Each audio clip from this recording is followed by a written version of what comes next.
الحمد لله نحمده ونستعينه ونستغفره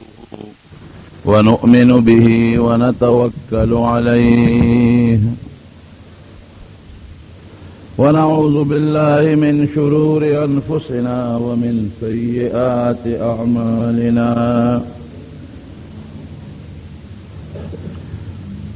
من يهده الله فلا مضل له ومن يضلله فلا هادي له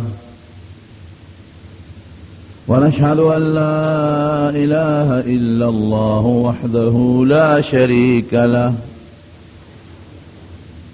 ونشهد أن سيدنا وحبيبنا وشفيعنا وسندنا ورحمتنا ومولانا محمدا عبده ورسوله. أما بعد فقد قال رسول الله صلى الله عليه وسلم: إن الله ينزل ليلة النصف من شعبان إلى السماء الدنيا فيغفر لأكثر من عدد شعر غنم لبني كلب أو كما قال. نبی علیہ السلام د سیرت بیانونه میں شروع کړو، خونن پدا میانس کې پدې جمعه کې د دې میاشتې متعلق یو شپه ده چې هغې ته شب قدر وایي، د هغې بیان درته کوم. ان شاء الله بله جمعه بیا د سیرت باقی بیان ته راشو ان شاء الله. دا میاشت په عربی کې د دې نوم شعبان دی او زمون پښتانه وته د شو قدر میاش وای، او مونږ وته د شو قدر میاش ولې وایو؟ ځکه دې کې یو شپه ده او هغه شپې نوم د قدر شپه ده، شب قدر وته وای. نو په دغه شپې په مناسبت د ټولې میاشت ته د شو قدر میاش وای. شپه کومه یوه ده او دا شب قدر وته ولې وای، او پدې کې څه عمل نبی علیہ السلام کړی دی او موږ به پکې څه عمل کوو. دغه شپه د میاشتې 15مه ده او دې ته شب قدر چې وای د دوو معنو د وجې نه ورته وای. یا خدا چې قدر عربي لفظ د عظمت ته وای او شرافت ته وای، پښتو کې مونږ ته مونږ قدر وایو. نو دا د عزت او برکت او د شرافت شپه ده. یا بعض علما وای چې په دې شپه د راتلونکي یو کال تقدیرونه د هغې لیکل شروع کېږي. الله فرشتو ته حکم وکړي زمونږ چې کوم لویه محافظ خانه د صدر دفتر چې هغې ته لوح محفوظ وای، هغې کې د دې ټولو انسانانو د دې مخلوق د راتلونکي زمانې ټول تقدیرونه لیکلې پراته دي. نو الله فرشتو ته حکم وکړي چې د راتلونکي یو کال د هر انسان تقدیرونه د دې لیکل شروع کړي. نو په دې شپه هغه لیکل شروع کړي. نو دا 15 د دې میاشتې او ورپسې 22 د رمضان د میاشتې په دې کې فرشتې لیکل وکړي. نو په رمضان کې چې کم لیلة القدر دی، په هغه شپه هغه د تقدیر کاپی د دنیا فرشتو ته حواله کړي چې مثلا فلان کې سړی دی په دې راتلونکي کال کې به دې څه خوري او څونه به خوري، کم ځای به ګرځي، خوب به څونه کوي، عبادت به څومره کوي، ګناهونه به څومره کوي، او دې کال کې به مري او که جون به وي، نیک بخت به وي بدبخته به وي. د ده چې راتلونکي کال کې څه کېږي ټول د دغه شپې نه فرشتې لیکل شروع کړي، د شو قدر د شپې نه او لیلة القدر شپې پورې هغه لیکل پوره کړي. نو هغه د دنیا فرشتو ته حواله کړي. زمون خلق وته شب برات هم وای، فارسی کې موي، پښتو کې ورته وای. براءت خلاصېدو ته وایي، لکه فلان کې بری شو. ویزار شو، بری شو، خلاص شو. علماء وی دا شب برات و تولی وی پدیش پچ چا دا اللہ عبادتو کو نو خدای پاکی دا دوزخ دا اور نازاد کی. دی وجہ نوتا شب برات وی. دیش پاکی نبی علیہ السلام سے عبادت کرے دے. بی بی عائشہ صدیقہ فرمائے وی دا نبی علیہ السلام دا شو قدر پینزلسم اشپا ما سراو. اغیب دا هری بی بی سر یو شپا نمبرو. دا هری بی بی خپلا کوٹاوا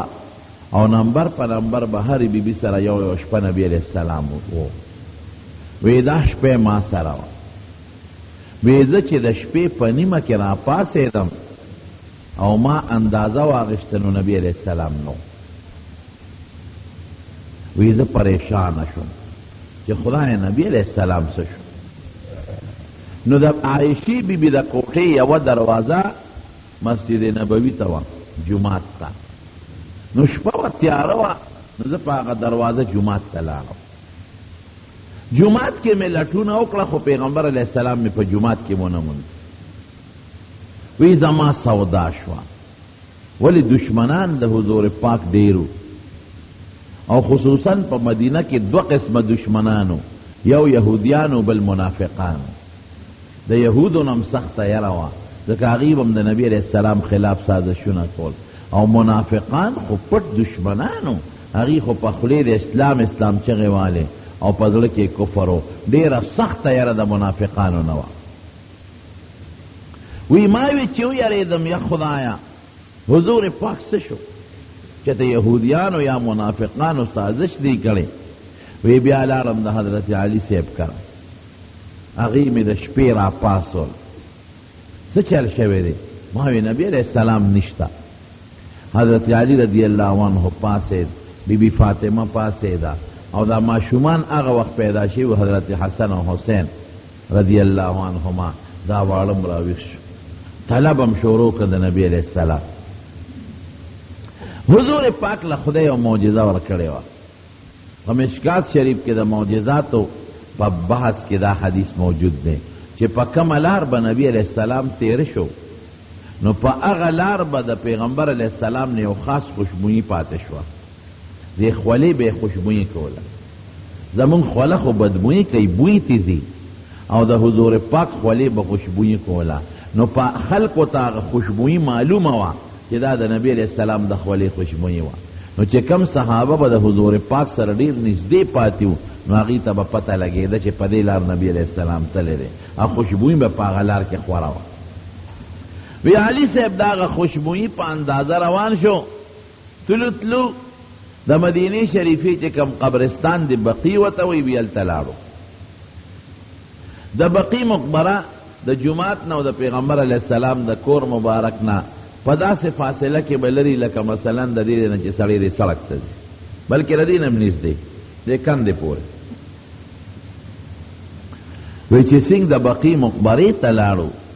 وی نبی علیہ السلام خدای پاک ته په سجده پروت دی. 15 شپه ده او سپومه پکی وی بندخ کاری او پا جاڑی خدای تا پا جانا دے. وی منگ دا آیت تے وورید پا سجدہ کے ان تعذبهم فإنهم عبادکا وان تغفر لهم فإنک انت العزیز الحکیم. یا خدایا کتا زما دی امت لعذاب ورکے نستا بندگان دی سوک دن تپوس نشکون. یو خپل مریل سوک عذاب ورکی او سو کوتوی لکه ولی وی وستاره سره سکار. یا خپل زوی له سړی سپېړې ورکوي که ته ورته وایې چې دا ولې وهې او استا ما سره سکار دی، زه پیشه زما زوی پیشه، زه پیشه زما مریی پیشه. نو حضور پاک په عجیبه انداز وایي ان تعذبهم فانهم عبادک. خدای که ته دې بندګانو له دې عذاب ورکې نو خدای ستا بندګان دي، نو دنه څوک تپوس نشي کون. وان تغفر لهم او خدای کته معاف کې او ته وبخې فإنک انت العزیز الحکیم. نو خدایا د ډېر لوی غلبې خاوند دی او د ډېر لوی حکمت خاوند دی. بیا هم دنه څوک تپوس نشي کولی چې دا سره د ګناه دا پلان کې ولې معاف کړو. وی جاړي او دا دعاګانې کوي، دا آیت لولي بی بی فاطمه پہ ورپری وتا پا نبی علیہ السلام بابا ولی چا تکلیف در رسول چی پا سجده پروت او خدای سجان تو چل شوی دی او دا معشومان حسن و حسینم پہ ورپری وتا نو حضور پاک سر مبارک اچت کوي نا اچا تکلیف نه را رسول نو دا ولی پا سجده پروته او مقبره تراغلی و پشپی جاڑی پا نیم شپکے وی ادوم جبریل علیہ السلام راغی او زیرا پاسولو وی ماته وی چه پاسا او لرشه او زان لزیتا او دیر زیاده دا برکت شپدا دا شو قدر پینزل لسم شپدا نو که دا امت تا پارا دا بخن سوال کینو دیر بہترین موقع دا دا خپل امت تا پارا دا بخن سوالو نور عالم چه امت لدا بخن سوالو نو دی حدیث نه یو سو خبر معلوم شوی یو خود د شپې فضیلت او برکت معلوم شو چې په دې شپه خدای د انسان دعا قبلې دیم دا چې په دې شپه بنده د الله عبادت وکړي ځکه دا د حضور پاک لاړو د الله عبادت یې کاو او سجده او تکون او دریمه دا معلومه شوه چې د نبی علیہ السلام د امت متعلق څومره فکر مندو هر وخت با حضور پاک مبارک د خپل امت لپاره د بخنې سوالونه کو چې لاس به اوچت کا نو خدای زما امت وبخ په څونه عجیبه انداز چې خدای ستا بندگان دي که عذاب ورکې څوک تپوس نشي کولی او که بخیم د لوی طاقت خاوند دی بیا هم د نه څوک تپوس نشي کولی نو په نیمه شپه حضور پاک پاسی په مقبره کې خدای ته جاړي په سجدو کې او د امت د بخنې سوال کوي بی بی عائشہ صدیقه یو ځل د نبی علیہ السلام نه تپوس وکړو وی دا الله رسول د قیامت میدان کې به کم ځای ګورم ګوره دومره سخته ورځ ده چې عائشې بی بی سره فکر دی عائشہ بی بی وی حالانکه نبی علیہ السلام دا غي متعلق باقاعده فرمایلی دي چې عائشہ ما سره په جنت کې وي او بیا فکر مند ده وی دغه ورځ باندې به کم ځای ګورم نبی علیہ السلام څه فرمایي ګوره امت او د امت سوچ د حضور پاک په زړه کې دی نه معلوم کې وی عائشې دریو ځایونو کې مې ګوره یو د حوض کوثر په غاړه ما ګوره زه به خپل امت له د حوض کوثر اوبه ورکوم امت په تکلیف کې پروت یو نبی علیہ السلام ورته د حوض په غاړه ناست وی هغه حوض اوبه د شاتو نه خوږې دي د پیو نه سپینې دي او د واورې نه یخې دي او په غاړه چې کم لوښي پراته دي کمې کوزې او کمې لوټې او کم ګیلاسونه نو د اسمان د ستورو نه امتداد زیات دی په یو ډله به را روانه به نو صحابه به د فرشتې به د میانس کې ودرېږي او ما نه به واپس کی زه به آواز وکم اصحابي اصحابي اے فرشتو دا خو زما ملګري دي زما صحابه دي را پرېږې دی وی هغې به وایي نه تا ته پته نه لګي چې ستا د وفات نه پس دوی څه کړي دي ستا د وفات نه پس دا مرتد شوي دي دا بعضې کسانو د حضور پاک بالکل د وفات نه یو څو ورځې مخکې مسلمانان شو یو څلورو پنځو ورځو واله خو چې نبی علیہ السلام وفات شو بیا مرتد شو بیا دین پرېښاو او بعضې کسانو زکات ته انکار زکات نه من نو زکات نه ورکول فسق دی په هغې سړی کافر کېږي نه خو چې یو سړی زکات د سر نه مني نه دا کافر دی بیا یا یو سړی مونځ نه کوي نو دا فاسق دی خو که یو سړی د مونځ نه انکار وکړي چې مونځ پکې لاسته وایي دا بیا کافر دی نو بعضې کسانو زکات ته ټکسونه وي دا ټکسونه غونډوي په هغې مرتد شو حضرت ابوبکر صدیق ورسره باقاعده جهاد وکړو مړې کړل او بعضې د څلورو پنځو شپږو ورځو یا د میاشتې مسلمانانو نو هغه واپس مرتد شو او هوی مونږ خو چې نبی علیہ السلام به همیشه جمدي وي او دا خو وفات شو لہذا دا رښتونی دین نه دی نو نبی علیہ السلام وی زه به ووایم چې اصحابي اصحابي دا مې ملګري دي زما ملګري دي نو فرشتې به راته وی نه دا ستا ملګري نه دي دا ستا د وفات نه پس مرتد شوي نو یو به زه امت له د حوض کوثر په غاړه موجود یم اوبه به ورکوم دلته مې ګوره دویم چې کم وخت کې زما امت سره حساب کیږي نو د میزان چې چې کومه تله د میزان ورته تاسو وایئ د هغې خوا کې مې ګوره بیا د امت څونه فکر دی ورسره او دغه سخت وخت دی ما دغه وخت کې ګوره چې زما امت سره حساب کتاب کې او عایشې که دغلته دې ونه منتم نو بیا مې د پل صراط په غاړه ګوره چې زما امت پې تېرېږي زه به ورته ولاړ دی دومره فکر دی د حضور پاک د خپل امت متعلق موږ د نبی علیہ السلام متعلق څه سوچو موږ نه په حضور پاک درود شریف ووایو او نم د هغه راوړلی شوي دین د زړه نه قبول کا او نم د حضور پاک تابعداري وکړه او نم د پیغمبر علیہ السلام د وارثانو د عالمانو قدر او عزت وکړه د وارث په قدر بنده خوشحالیږي کنه نورونو د شو قدر په دغه شپه حضور پاک په بقی مقبره کې الله ته سجده کوي او جاړي او د خپل امت لپاره دعا غواړي نو دا شپه د برکت او د دعا د قبلېدو ده حضرت عیسی علیہ السلام یو ځل په لاره تېرېده په یو دشت بیابان کې ځي عیسی علیہ السلام رهبانیت یعنی داسې و چې هغه دنیا سره هېڅ قسم تعلقات نه ساتل دا د هغه خپل دین او خپل مذهب د الله د طرف نه یو به ځان سره ګومن ساتله یو به لوټه ځان سره ساتله نو یو ځل په لاره روانو نو یو سړی دغه نه اوبه څکلې ده نیر نه په لاسونو باندې نو دا لوټه اخوا غورځوله یاره دا خو معلومه شو چې د لوټې نه بغیر نه ژوند تېرېږي په لپه اوبه څکم که نه لوټې ته مې ساجت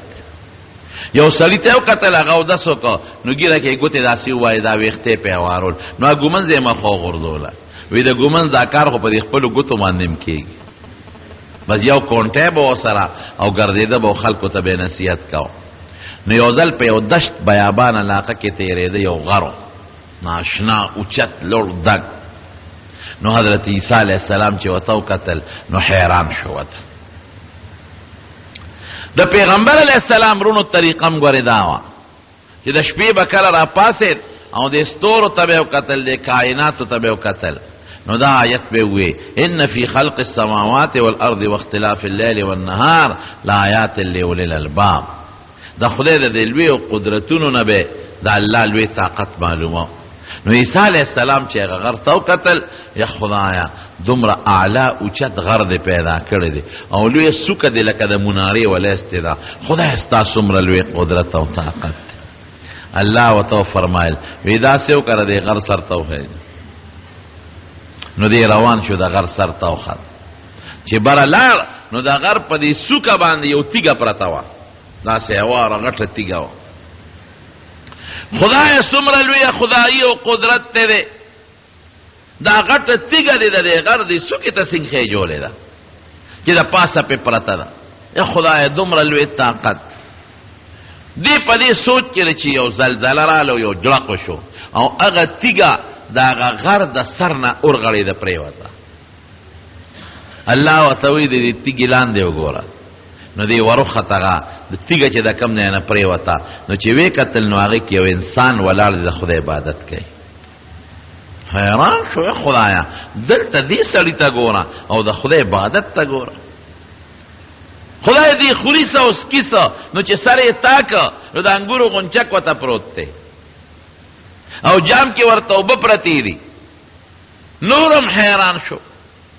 پروردګاره دا سړی د دې غر په دې منځ کې په دې څوکه کې په دې غار کې لګیا د ستا عبادت کوي او د اوبو انتظام نه مولا خدایه کړی دی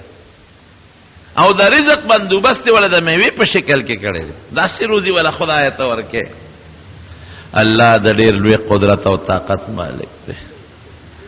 چینجوله په تیږو کې دننه خدای روزي او الله رزق ورکوي کبانو له په دې دریابونو کې دننه خدای روزي او خدای پاک رزق ورکوي او دا مارغان سحر نه اوږې روزي او ماښام ماړه ځي خدای دې هر چا له خپله روزي او خپل رزق ورکوي د رزق ذمهداري رب العالمین اخیستې ده مونږ هسې ځان مړ کوو نو دی ورته حیران شو خدایه دلته عجیبه د میوو په شکل کې رزق او د اوبو ته وګوره او په دې دشت بیابان د غر په دې میز کې وګوره الله ورته ویل دې سړي نه تپوس وکړه نه عیسی علیہ السلام وی خدایا چې دې به د کله نه دلته ولاړې اوس ته عبادت به کوي وی په خپله دې تپوس وکړه نو حضرت عیسی علیہ السلام ورمخکې شو نو سړي نه تپوس وکړو وی ته څوک یې او دلته کې د کوم وخت نه عبادت کوې هغه ورته وی لږې غوندې ورځې مې وشوې نو چې دلته راغلی یم د خدای عبادت کوم وی څو ورځې دې وشوې وی 400 کاله مې وشو لږې غوندې ورځې 400 کاله دلته لګیم د الله عبادت کوم تاسو خپل اندازه ولګوئ چې 400 کاله دې عبادت کوي دې کې نه د ښځه شته نه بچي شته هغه دین کې دا جایز زمونږ په دین مذهب کې دا منع دی نه ښځه شته نه بچي شته نه د ښځې دپاره روزګار شته او نه د بچو دپاره روزګار شته نه چا سره غم شته چې وخت به ضایع شي نه خادي شته او نه ریا شته چاته پته هم نه لګي چې دی د خدای پاک عبادت کوي پټ لګیا دی د رب العالمین عبادت کوي خدای دا دومره نیک سړی 400 کاله بیریا عبادت په دې پټ ځای کې یو شان عبادت د شپې مو د ورځې او تا والا خدای د رزق بندوبست کړی دار سره اخلاص کړی خدایا چې د دب په جنت کې سم مقامي څومره لوی مرتبه به دې ورکړي رب العالمین ورته او فرمایل وی اے عیسی بشک دله به لوی مرتبه ورکوم د دې 400 کالو د عبادت په لوی درجه دله زور کوم لیکن د اخر زمانه د پیغمبر هغه امتی چې د شو قدر په 15 شپه زمه عبادت وکي د 400 کالو د عبادت نه زیات اجر به ورکوم دا خدای رحم دی کنه اوس برته یو حدیث ویم چې استاد لیوالی بخاری شریف کې راځي نبی علیہ السلام فرمائی یو ډله عیسایان دي یو یهودیان دي یو تاسو یې امام بخاری سے خپل کتاب کې دا حدیث بار بار راوړی وی الله یو مثال ورکي یهودیانو ته وی چې تاسو عمل وکړئ تر د ماښامه پورې 1 روپۍ به در کوم 1 درهم وی دی د سار نه عمل شروع یې که خو چې غرمه شوه نو دی وی خدای نور عمل نشو کولی روپۍ نه راپکار خو ستړی شو نور نشو کولی نو رب العالمین ورته وی چې زه روپۍ خو هم نه کېږي ځکه ما د سره شرط ایښی چې د سار نه ماښامه پورې به مزدوري کوې دیاړي به کوې په نیمه کې م راته کار پرېښود خو زه روپۍ هم کېږي نه خو والی نو د هغې نه پسې عیسایانو ته وی چې داسې وکړې چې د دې غرمې نه تر ماښامه پورې دا کار پوره کړې 1 روپۍ به درکړم 1 درهم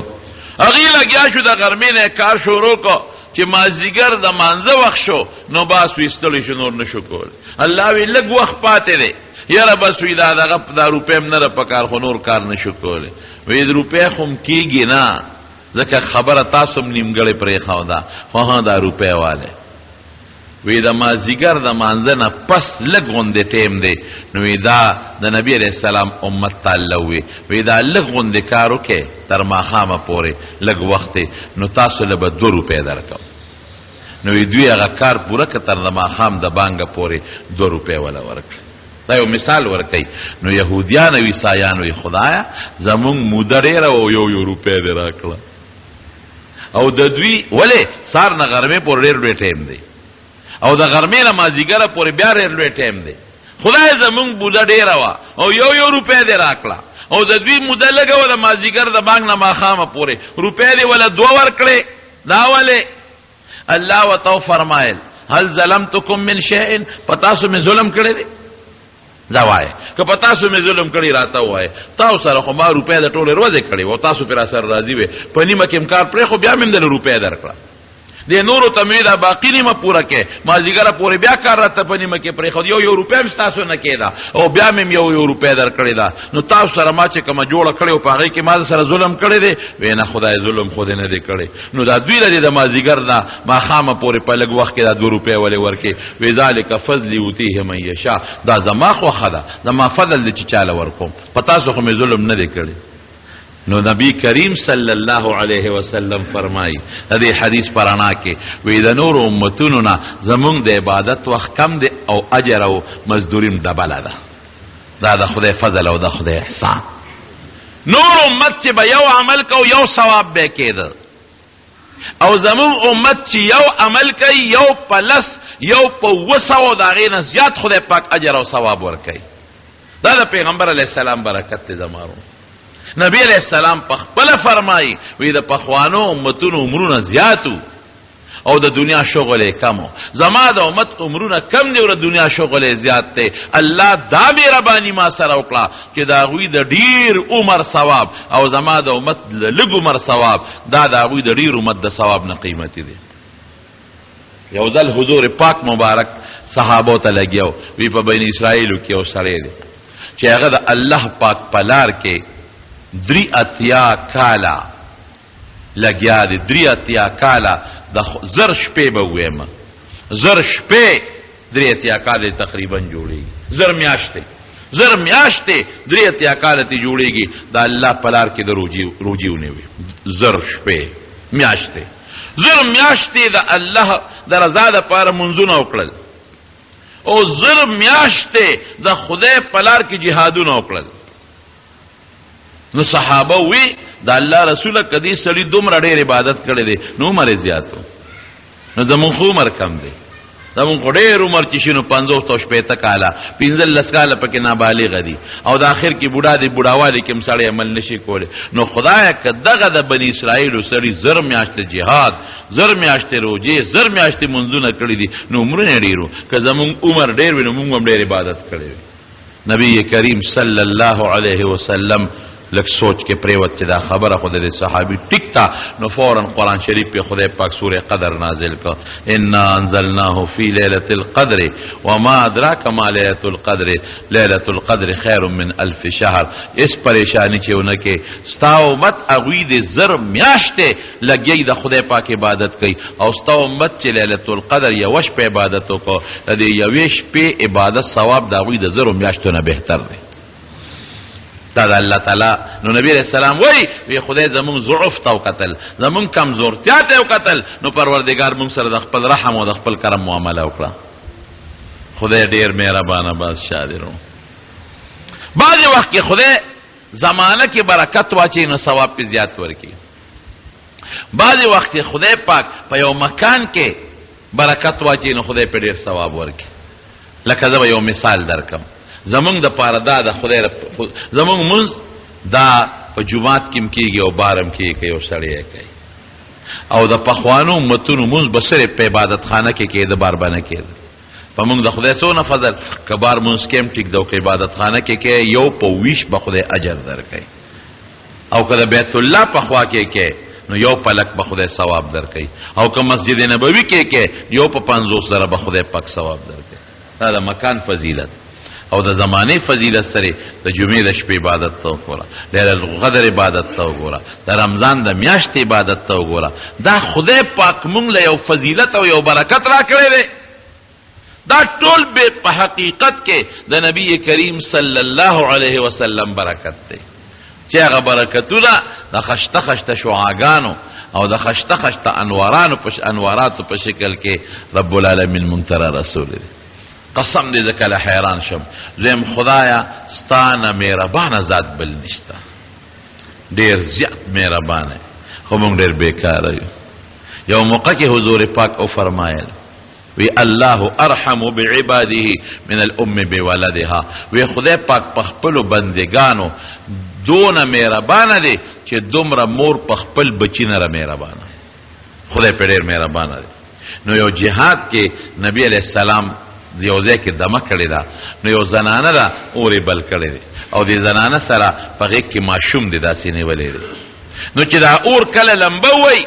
نو دا زنانه دا ماشوم داسې د اور نه رستو کی. مور خو په بچی باندې ډېره خفه کېږي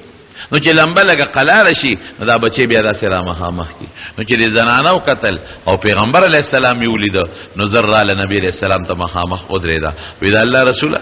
تاسو خو یو خبره کړې ده. څه خبره ده؟ وی تاسو دا ویلی دي چې الله په خپلو بندگانو دومره مهربانه دی چې مور په خپلو بچو دونه مهربانه نه ده. د مور نه په بچو د خدای په خپلو بندگانو رحم زیات دی. دا ټیک ده؟ وی او بالکل نو زنانا عجیبه سوال کوي وی خچ زمانہ زما په دې بچی څومره رحم دی د خدای په خپل بندگانو دینه زیات دی وی او وی زه خو به دا بچی چرته اورته نه غردم نو خدای د خپل بندگان اورته ولې غردم عجیبه سوال کوي زه خو به چته مورته نه غردم الله خپل بندگان اورته ولې غردای قسم دې حدیث کې راځي چې د حضور پاک سر ګناوخ کې وبې دی وی جړل وی خدای اور ته نه غورځي مگر هغه بنده غورځي چې د خدای په مقابله کې سرکشي کوي چې د خدای مقابله کې سرکشي شروع کنو اور ته غورځي ګرډیره گزاره وسره کوي خدای وی زیا ویم دی وی نه شریک دلشتا دا سرکشي شو کنه شو خدای وی مال لونه نشتا مال اولاد نشتا دی وینا فرشتي دی لونه دی عیسایان وی عیسی علیہ السلام دے زوی دے یهودیان وی عزیر علیہ السلام دے زوی دے خدای وی زما خدای ته سجت نشتا زما خواہشاتو ته ضرورت نشتا عیسایان وی نا مریم دے خزدا عیاذن بالله خدای وی مال منذ کما تا پاسا ودریگا نیکوم نشتا جنت په منځونو نه دی پړه دی ډېر خلک داسې وي هله مې پاک دی مصطفی کې ساجت دی زماړه سپیندله مې پاک دی له دې خیرن دی کله دې پاک وینو دا غي اثر په ظاهر وجود راغلی وي عبادت بری د خدای کړي خدای وی دا پر دې مال مخوره دا حرام دی دا پر دې سړی موجنا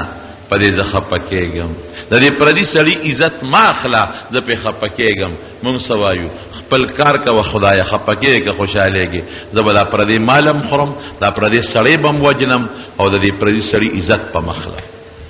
که په خولې نه ویم لکم دا خبرې دي رښتیا وایه مونږ خپل رب سونه خپکو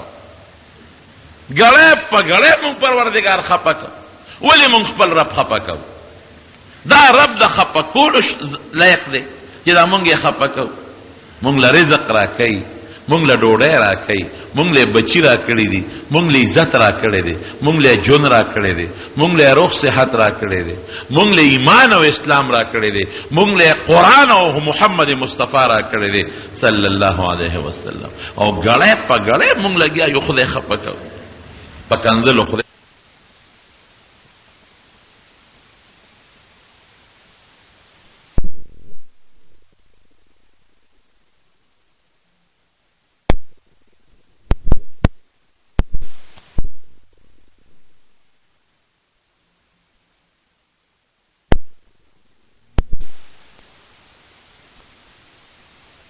په بد نظر خدای خپکیږي مونږ بد نظر کو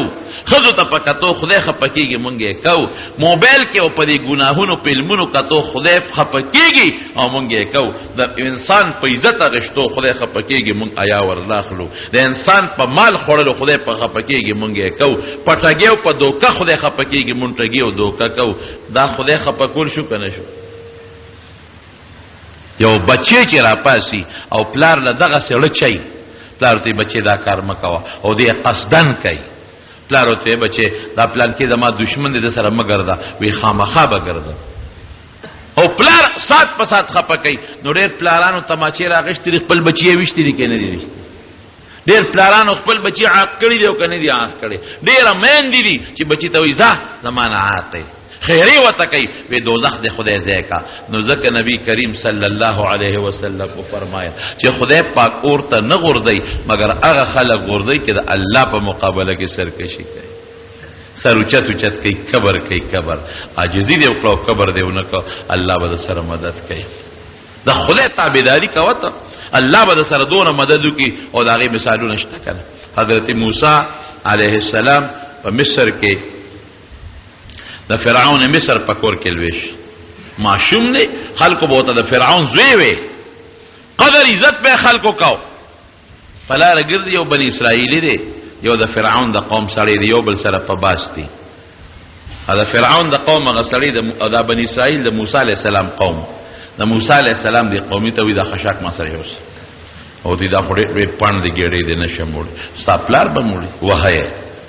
هغه आवाज وکړ موسی علیہ السلام ته اے موسی را شردنه مخلاص کا موسی چې څنګه موسی علیہ السلام راغی هغه ته وی دا ته سکه په دې لک ظلم کې وی دا په د فرعون دربار له خشاک کړو او دې ما سره د خشاک نوړي دا سړی موسی علیہ السلام ته راګرم شو چې راګرم شو موسی علیہ السلام غلا سپېړه ورکوله چې ودرېږه زه ورته عقل لګو خېمه چې ته اوس ماته څه لګرمېږې ته چې د کم فرعون دربار دپاره په ده په زور خشاک کوړې خو هغه فرعون دربار کې خو زه اوسېږم زه خو ماشوم هغه سره لوی شو او ته ظلم ولې کې نو یو سوک یې ورکړه چې سوک یې ورکړه هغه د موسی علیہ السلام سوک هغه سړی پرېوت او مردار شو مړ شو خدای دا سو شو ما خو ته ادب خو یو سوک مې خلک ویل کوي د پلان کې سوک د موسی علیہ السلام سوک دی سړی خو خپې ګرې تکړه مردار شو خو خیر هغه سړی ته خوار شي سړی در باندې مړ کو چا ته ګونه کې ګوري قال دی وي خبنه هغه هم دا اوس موسی علیہ السلام خلق ویل ک پلان کې دی کې سړی مړ پروت دی هیڅ ته پته نه لګي یو هغه بنی اسرائیلی خبر دی یو موسی علیہ السلام سړی مړ پولیس سب سړی تحویل کې واغشت مړی او سار لچ دینو دغه بنی اسرائیلی بل چا سره جګړه بیا موسی علیہ السلام ولاړ دی چې موسی علیہ السلام راشه کنه وی دا سړی په ما ظلم کوي موسی علیہ السلام ورمخکې شو خدای دې به خباسا پروندې مې او سره جګړه کولا او نن بل سره جګړه کې بس دا بنی اسرائیلی پیشو چې پرون خو بل نه سوکستو اخو زول قندار ته رسول بیغم کړو اسنن په ما را نشي د سوکرانو بس د سوک په مصیبت ته موسی وی پرون دې ګوره غبل له سوک ورکو عقل دی وته خو سوک دی ورک مړ شو او ګوره کمال دی سوک راکه ګوره زما پی غواړم بس هغه خبره خدل تغدفی شو خو هغه فرعون هغه قومي خبره وریده او اپرونی سلیم د وجل الار د فرعون دربار کې اطلاع ورکړه هغه چې کوملک تا سره دی موسی د ټولوانی خو هغه کړی یو سوک ورک هغه پیغام او بس هغه میټینګ راوغوښته او یاري فرعون چې هغه ما کوم خوب لیدو چې د مانه بادشاہ خلی دالک چتلی نو موسی علیہ السلام له یو سړی راغی وته وی د فرعون میټینګ وشو مشوره وشو او نیسی دی وجنی دی خپل بس موسی علیہ السلام روان شو د فرعون د علاقین روان دی او پیاده منډه مو یو سفرم کوي ډیر لوی سفر یو کو او د شعیب علیہ السلام علاقه او مدینه غي تورسه مضبوط سفر یو ډیر ستړی دی او ګرمي شوه ده چې الته ورسید الته یو کویو بئر مدین وته وای آثار قدیمو کې دا کویو سمشته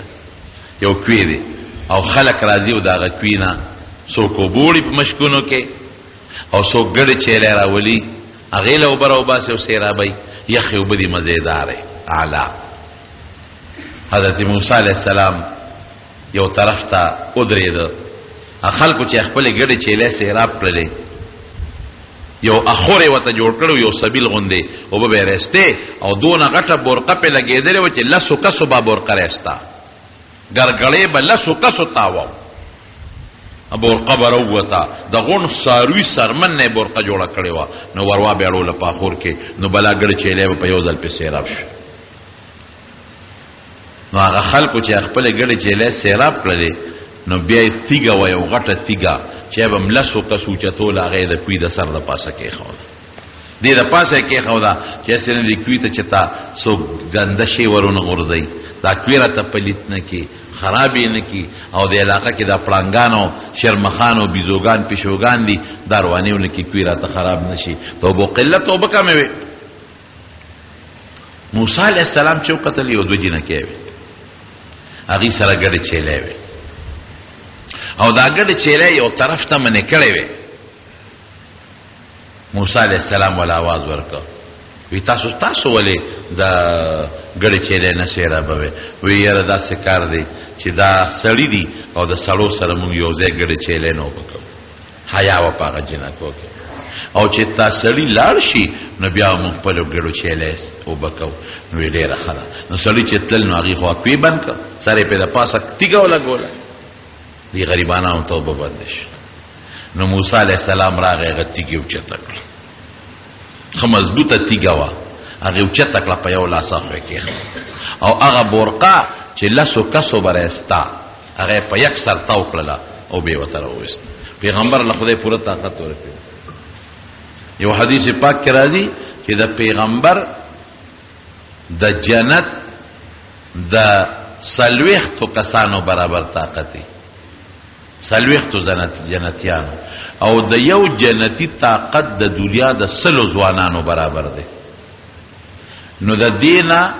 دا روزی چې د یو پیغمبر طاقت د دنیا د سلورو زرو ځوانانو نه مضبوط دی، زیات دی. پیغمبر له خدای طاقت ورکړي مضبوط دی. د دې وجه نه نبی علیہ السلام په مکه مکرمه کې یو غټ پهلوانو هغه دا اوریدلو چې د پیغمبر طاقت خو د دنیا د سلويختو جنتیانو دی او د یو جنتی د دنیا د سلو ځوانانو دی. نو هغه لوی پهلوانو جنگیده په پهلوانه کې کبډي به کوله دنیا ګټ ګټ ته برسېدو، چاته نمبر نوړي چارا پرزول نو. هغه د مکی خلکو ته وی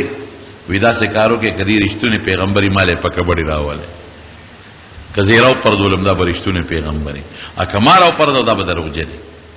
ولیک پیغمبری طاقت به جات امام برو پر دی رکانه نو مو رکانا حضور پاک د خلکو اداره شکنه کرشتونه پیغمبر رکانه سره پهلوانی وکړه کله راو پر دا ته برشتونه پیغمبر کله حضور پاک نارمل وجود او معتدل نړیر غټو احادیثو کې راځي نړیر ناریو نړیر لړو نه ډیر مندریو خېټه نه ولکا زمونږ د غټو خلکو په شان دي د غټو خېټو والا په شان او نه د غټ غټ اولیو دا مټه دا غټ غټ سټونو غټه غټه پنده حدیثو کې راځي دا سينو نارمل وجود چې دا خبرو کا حضور پاک کوئی پریشان اچم چې خدای دا څه په مصیبت کې گیر شو کوم چې نه کبډي نه کوم خو سلیم دې رسوا کوي به چې دا څنګه پیغمبر طاقت دې پیغمبر دی او که کبډي کوم نو ما سره ما مولاته چې څوک په کبډي راځي نو مال مناسب دي چې کبډي ورشم او چې خدا سنگ پیغمبر دی خلکو سره کبډای په خیر خلکو وی چې نبی علیہ السلام لږ په غل شو خلکو پراپګاندا شروع کړي وګوره کنه کدی پیغمبر وسو سره مقابله کړي مجبور شو دنیا تماشې لراله رکانه پهلوان خپل دې پهلوانانو خپل روب چیلاول ګوره دا په تاریخ کې مرادي وسم داسې ده خپل روب او داسې تاویده او خلقو نبی علیہ السلام ته د خپل قوم خلقو وی مرګر وی صاحب مور نږدې کېږي هغه دومره پهلوان دی کې یو لاس درواچو اډو کې بدر تمات کی داسې کې حضور پاک وی الله دې پکې خیر واچي چې میدان ته وتل او دا رکانه غلاول خپل روب واچو او بیا حضور پاک ته مخامخ شو او نبی علیہ السلام دقه سي لاس کې ونیو او دکې والا ورکړه ولا دکا نو رکانه باندې سانټه وړي دومره سانټه په اولی چې تاویږي او په دې سانټو کې وي اشهد ان لا اله الا الله اشهد ان محمدا عبده ورسوله چغه وای چا ورته نه بخته دا څه چلو شو وی قسم په خدای کدا د انسان زوري ما غټو غټو پهلوانانو سره جنگیدلم دا د انسان زور نه دی معلومیږي دا چې د خدای رښتونه پیغمبر لیکن ابو جهل بیا مونږ نه منله وی دا تو د صلاح کړي وو وی دا نه وته په قصر او پرځو صلاح دې کړو نو حضرت موسی علیہ السلام له خدای دا طاقت ورکړي چې تیګه په یو لاس چته پاکه کې خو د لاسو کسو برقه په خپل راويستا او هغه دغه سبيله وته ډاکټر اخوالا اذا برقه راو باسي نو خدو ته شاکلا هماته به نه ګوره ګوروس د الله تابعداري او برقه چې څنګه اخوا کړه اخوا شو نو مخیش بل طرف تک او جنکو ته आवाज کوي دیو به در تروسته غړي چيله مسنبال کې نو خدای ته لاس اوچت رب انی لما انزلت الی من خیر فقیر یا خدایا الله تعالی سوچت کړه الله په دربار کې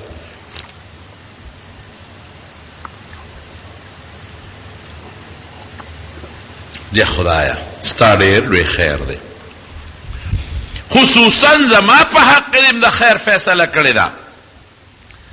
ورس کم ځای راغی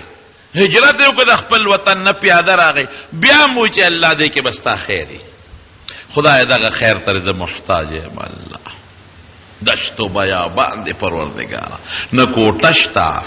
نه سمسو غارشتا نه د ډوډۍ درکشتا نه سوکشته چې وسره ملو شه مور سره کینم خدای رک او هغه موسی چې د فرعون په دربار کې ماشوم دی شوی د نیازبین سورو نیازبین سره دونه مزل کم ځای کولی شي او کم خوراکي د فرعون په دربار کې کړي دي او څومره وینځو غلامانو خدمتونه کړي دي او بیا الله ته وی رب په دې رب لفظ الله ډېر خوشاليږي هر پیغمبر چې خدای ته سوال کړی دی د رب لفظ استعمال کړی دی. ربنا موسی علیہ السلام حضرت آدم علیہ السلام سوی چې د جنت نه راکوشو ربنا ظلمنا انفسنا وان لم تغفر لنا وترحمنا لنكونن من الخاسرین. اے رب مونږ په ځان زیاتې کړلې اونې لمګوتې یوړلې. حضرت نوح علیہ السلام چې د قوم نه خپه شو سوی د قوم متعلق چې سوال کوي الله اے ربا رب لا تذر على الارض من الكافرين ديارا. خدای یا رب غما د کافرانو تباہ کی. هر پیغمبر الله تزاری کوي. پیغمبر څومره د خدای نیازبین دي څومره خدای تخوا لیکن د خدای په دربار کې څومره عاجزي کوي. د خدای رحم ته څومره ځان محتاج غني. ربي اني لما انزلت الي من خير فقير. یا خدای استا خیر ته ضرر محتاج یم. ما خپل وطن پرې خود نه مخدل تا کور شتا نه مور شتا نه رور شتا نه ډوډۍ شتا نه سمس شتا او نه خدای سره د ادشتو بیابان کې الله زما مدد وکړي. نو یو خپل صادر یې واغې د سر لاندې کو او د اونې سورې ته پریوت. جنکې لاړې بابا دا جنکې څوک وي؟ دا د شعیب علیه السلام لونه دی. بابا یو ولک دی ډېر خالق دی او ډیر مضبوط او پهلوان دی او بابا مسافر معلومیږي د بل ځای نه راغلی دی. ګور اندازې نه د الک سړي پته لګي ډیر ښه سړی دی. مونږ ته اوبه م راوویستلې طاقتمند دی او ډیر نیک دی او ډیر محتاج دی. پرېوت د اونې سوري ته خدای ته جاړي. خدای ته لاسونه اوچت کړي وی لاړ شه بچې ورپسې ریوله مال دا یو ورپسې راله چې راله موسی علیه السلام ته څه وایي وی دما بابا تا غواړي ان نبی ابي يدعوك دما بابا تا غواړي او چې تا مونږ لکم خدمت وکړه دغه اجرت درکې مزدوري درکې. موسی علیہ السلام وی چې اجرت مزدوري راکې نو ډوډۍ ته محتاج یم ابو ته محتاج راشه لاړ سوسم. دا جنایت مخکې او موسی علیہ السلام ورپسې وګورو بیا ایمان ته ګوره دیندارۍ ته ګوره وته خور ایمان رستو شه لکه چې هوا براله دی دا پنسې به اړه د خپې ښکارې هوا براله پنسه به وړه کړو د لاندې په به ښکاره شوه وی ما نه رستو شه ستا د خپه ما ته ښکاري. نو شاته نه مال اواز را کوو چې داسې توشه داسې توشه. نو بویه ته موسی علیہ السلام نو شعیب علیہ السلام پلار لی بوت وته سوی چې مخامخ وته ودرېده. نو شعیب علیہ السلام ته ټول تپوس وکړو څه کم ځای نه راغلی څوک ټوله قصه یې ورته وکړه. هغه پیغمبر و پیش وپې چې دا څوک دی. هغه جنې ورته وی بابا ان خیر من استاجرت القوي الامین. وی بابا ته خو بدن له یو مزدور نیسی کنه ځکه د شعیب علیه السلام نارینه زوی نو دیو نیسه یو دی طاقتمن ډیر دی او بل امانتګر ډیر دی. نو علما لیکي وی طاقتمن خو دا غزنه معلوم کو چې د لسو کسو برقه په یو سر راوسته او د لسو کسو تیګه چې لسو کسو چتوله د په یو سر اوچته کړه او امانتګری دې نه معلومه کړه چې په لار باندې ځان نرستو کوم چې د ما پنده و تخپی و تخکار نشي. شعیب علیہ السلام په پوښو سونه عمره ډیر شو کال وي هغه ته پتاو لګیدا چې دله به خدای پیغمبري ورکای. وی دا سکارو کا چې ما سره پاتې شه او اس غم چې ونکه دلته د فرعون وس نه رسیږي او نه د فرعون بادشاہي دتل چلیږي. کته دا غوینه سړی وجلې ده پرواو نه ساتي دلته غوینه شراره سي. ما سره اتکاله تیر کا کلس دې تیر کړل ډیر بخي او خواته خو تیر کا نو دی جنکو کې به یو جنیم درته پنی کا کوم زیرخ. شعیب علیہ السلام سره دیرش اتکاله یا لس کاله بلکې نبی علیہ السلام وی پیغمبر چې وعده کې غسر ترسي لس کاله دا شعیب علیہ السلام خدمت وکم. لس کاله پس یو مکه جنې ورته په نکاح کړه چې ولا سپارش کړي او رخصت یې کړ وی مور لازم وی زلارشه. نو پلاره کې ولا خدای پیغمبري ورکړه نبوت ولا خدای حضرت موسی علیہ السلام نه ورکړه. ولی ولا خدای دا دومره لوی مقام او د شعیب علیہ السلام ګوره د فرعون نه راوست دا کبر جنہ خدای پاک ماشوموالی پورې داغه تربیت کې وساتو او چې کله پیغمبري ته نږدې شو د پیغمبر تربیت لې راوستو د شعیب علیہ السلام تربیت لا او خدای ولا نبوت او پیغمبري ورکړه. دا ولی رونو یو خو په موسی علیہ السلام کې امانتګری و، لیکن د ټولو نه لوی خبره ده چې عاجزي د خدای په دربار کې خدای ته سوال کول، الله ته محتاج. رب انی لما انزلت الی من خیر فقیر. نو له شو قدر پشپا چې تاسو پروردگار ته د شپې پاسه پابا سره کې عبادت خو وکړه کنه ان شاء الله هو به کنه ټول پوره شوق سره. نو داسې وایي رب انی لما انزلت الی من خیر فقیر. او کپاره به کې نشي ویل پښتو کې وایا وای خدای زستا خیر ته ډیر محتاج یم، خدایا زستا خیر ته څنګه وای یو ځل خدای استا خیر ته ډیر محتاج یم. دا د خدای نه سوال وکړه. نو موسی علیہ السلام له خدای پاک لارې ورته کوله وکړه کنه، هغه خو پیغمبري ورکړه، پیغمبري خو بند ده نبی علیہ السلام نه پس. نو خدای به ډېر ډېر برکتونه ان شاء الله وي. اوس یو بل حدیث ترته ویم نو بس کوم. نبی علیہ السلام وایي چې په دغه شپه باندې د الله د رحمت 300 دروازې کولاویږي. د الله د رحمت 100 دروازې کولاویږي 300. صرف شپږ کسه خدای نه بخي. یو پاغي کې هغه سړی چې مشرک دی کافر دی دینه بخي نمبر 1. بل هغه سړی مدمن الخمر چې همیشه شراب سکي، هغه یو سړی سکلی توبه ته وباسي پس چنو بس معاف شو همیشه شراب سکي. 2 شو. 3 سودخور دا پکې نه بخي چې سودخوري. 4 زناکار دا خدای پاک نه بخي. سودخور، زناکار، شرابي او سلور او بل کینگر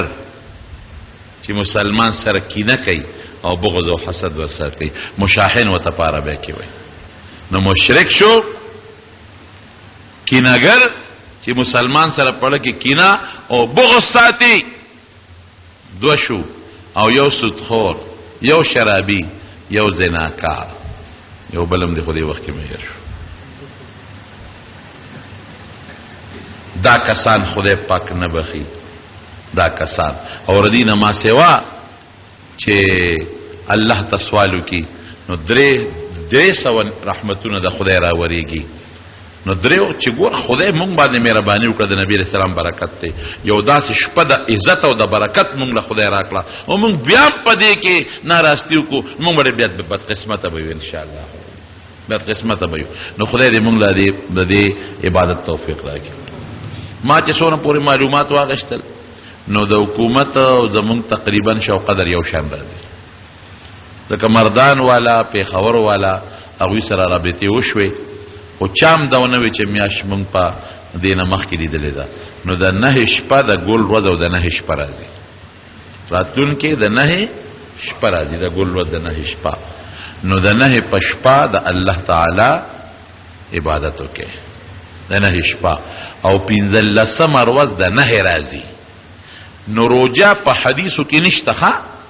چې خامخا د سړی پکې روجه ونیسي، حدیثو کې نشته. خو برکتی ورځ ده که یو سړی روجه نیسي نو خیر دی خبره سبا ده خو نه ده د 9 دروازه کې چا روجه ونیوله څه حکم د پیغمبر نشته پکې او نه د شریعت څه حکم پدې کې شته. خو که چا پکې روجه ونیوله د 9 پر ورځ نو برکتی ورځ د خدای په ان شاء الله خوشاله شي. او د شپې عبادت په حدیثو کې راغلی. اوس بعض خلک اوس خو نشته خو په خوا به خلکو د شو قدر پشپا چورچورکې لزولیو مونږ ته یاد دیو چې راغان به کو او سبه کول دا په شریعت کې ګناه ده. او بعض خلک به قبرون لتلو به چولې دا په شریعت کې نشته. او بعض خلک کې مخصوص قسم منځ کوي چې دونه یو رکعت کې و دومره زره دا صورت و دومره بداوي دا په حدیثو کې نشته. بس ساده خپل مون دروازه شپې په اوله حصہ کې خوب وکا دغه خوب کول لګوندې سنت دی او بیا پاسه لګوندې وختي تهجد پکې وکا خدای ته پکې جړاو کا. او دا د موسی علی السلام د عاجزه خبره چې مې ته وکړه خصوصا دا لفظ پکې استعمال کا چاته یادي بار بار وای رب انی لما انزلت الی من خیر فقیر او یا خدای زستا خیر ته محتاجم الله ما باندې د خیر دروازې را کولاو کا. نو دې کې فایده بداشي چې خدای برکتونه درکې رحمتونه بدرکې او ډېر لوی ثواب به وګټي. او بل دا چې دا پکې یو ټکی وایا وای خدای ته په دې شپه زما تقدیر لیکل فرشتي به شروع کوي دراتون کی یو کال نو خدای زما خط تقدیر ولیکي دا سوال پکې کاوه یمحو الله ما یشاء ويثبت وعنده ام الكتاب خدای وی تقدیر ما سره دی وګوره محو اثبات ز کول شم بعض وخت کې د چا متعلق مصیبتي ختم کم خیر ولولي کم بعض وخت د چا متعلق خیری ته خپشم خیر ختم کم مصیبت ولولي کم نو د تقدیر د بهتره سوالم پکې د خدای پاک نو کې رب العالمین دې زموږ ناراضي شي خدای ته زموږ په لکه عجزي پیدا کړي خدای موږ د ګنا نه په امن او امان کې وساتي خدای د ګنا نه حفاظت نصیب کې توبه مو قبول کې الله د دنیا او د آخر خیر او برکت هم نصیب کې د دنیا او د آخر د مصیبتونو فتنو نه پام نه امان کې وساتي مریضانو له خدای شفا ورکړي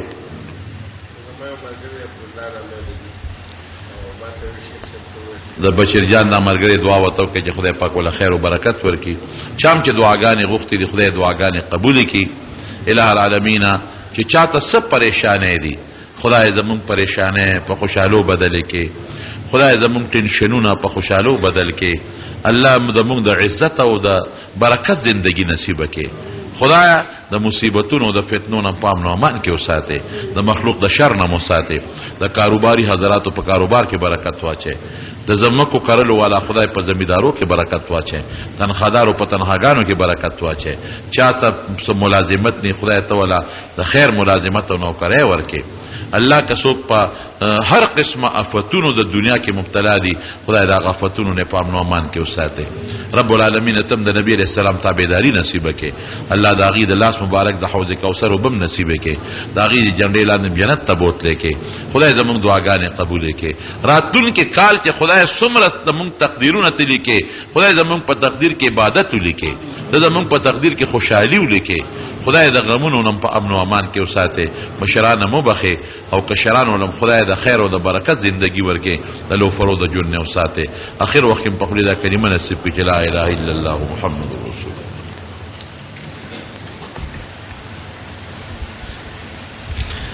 او جینه ولک په خپل مرده نکاو کې او بیا د غیرت د پښتو په نومه مور او پلار قتل کې دا جایز دي کنه په خپل مرده نکاح کول خندي الکو جنې په خپل مرده نکاح کیږي دا نه چې نه کیږي خدا ګناه ده دا ناروا دي د مور پلار د اجازت نه بغیر دا خلوی رسوایی ده یو جنې چې ولک سره لاړ شي خبره نه ده نکاح کیږي خدا دوی دواړو وجل په شریعت کې منع دي حرام دي بعض خلک د غیرت په نوم پاسي او مړي کې دا په شریعت کې بالکل حرام دي وجل منع دي بالکل زمون په جمعات کې د سحر جمع نه کیږي خو امام صاحب پکې د جمعې ورځې منځ ولې پکې سحر جمع نه کیږي سحر جمع پکې مستقله قائمه کې جمعې منځ پکې کیږي دا نه چې نه کیږي خو د سحر جمع پکې نه کیږي دا ډېر لوی انتهایی ګناه ده قوم سره مشوره وکړي ترغیب پیدا کړي چې جمع پکې قائم شي